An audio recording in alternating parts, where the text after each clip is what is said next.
বিয়ের প্রলোভন দেখিয়ে অনৈতিক সম্পর্ক ও প্রবণতা সমাজে একাধিক শ্রেণীতে ছড়িয়ে পড়েছে, যার মধ্যে যুক্ত হয়েছে মসজিদের এক লেবেসধারী স্থানীয় মসজিদের ইমাম। টাঙ্গাইলের মিয়াপুরে 16 বছর বয়সী মাদ্রাসা ছাত্রী প্রেমে জড়িয়েছেন ইমামের। ওই কিশোরী স্থানীয় একটি মাদ্রাসার 10ম শ্রেণীর শিক্ষার্থী। সম্পর্কে শুরু হয়েছিল গোপনে, যা 1 বছর ধরে চলে। কিশোরী জানান, ওই ইমামের সাথে তার ভালোবাসার সম্পর্ক যা বিয়ের সম্পর্ককে অতিক্রম করে। এমন অনৈতিক সম্পর্ক জানার পর গ্রাম জুড়ে উত্তেজনা সৃষ্টি হয়। ইমামকে মসজিদ থেকে বরখাস্ত দাবি তুলে গ্রামবাসী। পুলিশ এসে পরিস্থিতি নিয়ন্ত্রণের দায়িত্ব নেয়। পুলিশ ইমামের ঘরে তল্লাশি চালানোর সময় তার খাটের নিচ থেকে উদ্ধার করা হয় ওই কিশোরীকে।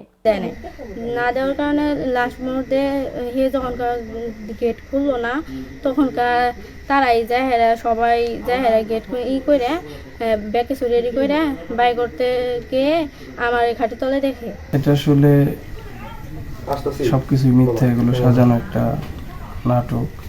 এছাড়া আমি এখন কিছু জানি না, বাদবাকি এই মেয়ের সাথে আমার কোনো সম্পর্ক নেই। এই যে বলতেছে সম্পর্ক আছে, আমার কোনো সম্পর্ক নেই।